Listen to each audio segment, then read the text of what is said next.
पुण्यामध्ये दिवाळीत राजकीय पक्षांचा वाडेश्वर कट्टा आयोजित केलाय। राजकीय मतभेद दूर करून एकत्र येण्याची राजकारण्यांची ही परंपरा आहे।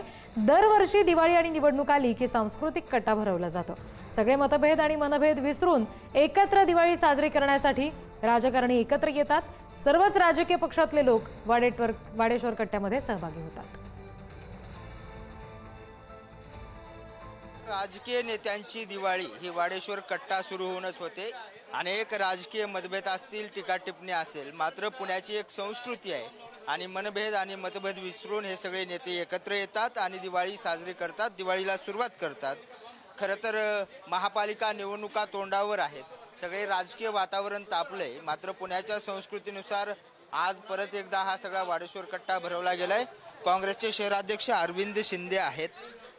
तुमची दिवाळी आता 2 महिन्याने आहे, आज पुन्हा एकदा पुण्याच्या संस्कृतीप्रमाणे कट्टा भरलाय, काय सांगाल, कसे सगळे राजकीय चित्र आहे? मी अगोदरही बोललो की आमच्या पुणे शहराचे जे ज्येष्ठ पूर्वी महानगरपालिकेत होते, शहरामध्ये एक प्रतिष्ठित आहेत भाऊ शिरोळे, अंकुश काकडे, डॉक्टर सतीश देसाई, उज्ज्वल केसकर, हे दरवर्षी वाडेश्वर कट्ट्यावर ह्या विविध प्रकार शहरामध्ये आपण राजकीय मुद्दे पक्षांवर काही टीका केली तरीही आपण पुणे शहरामध्ये सणासुदीला एकत्र आलं पाहिजे, हे नवीन पिढीला आणि पुण्याची संस्कृती जपली पाहिजे, हातला मुख्य संदेश आहे।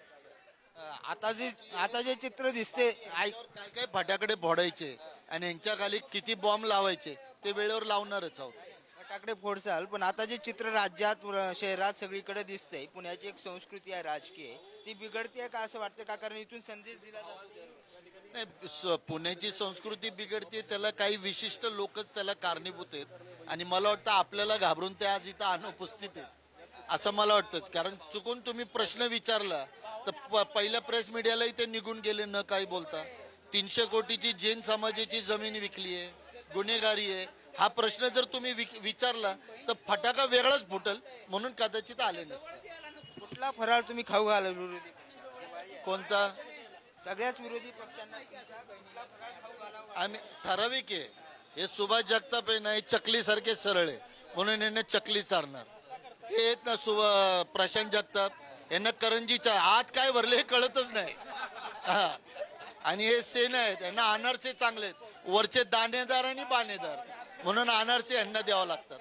व्हिडिओ जर्नलिस्ट निखिल करंदीकर सह बालाजी पोतदार, पुढारी न्यूज, पुणे।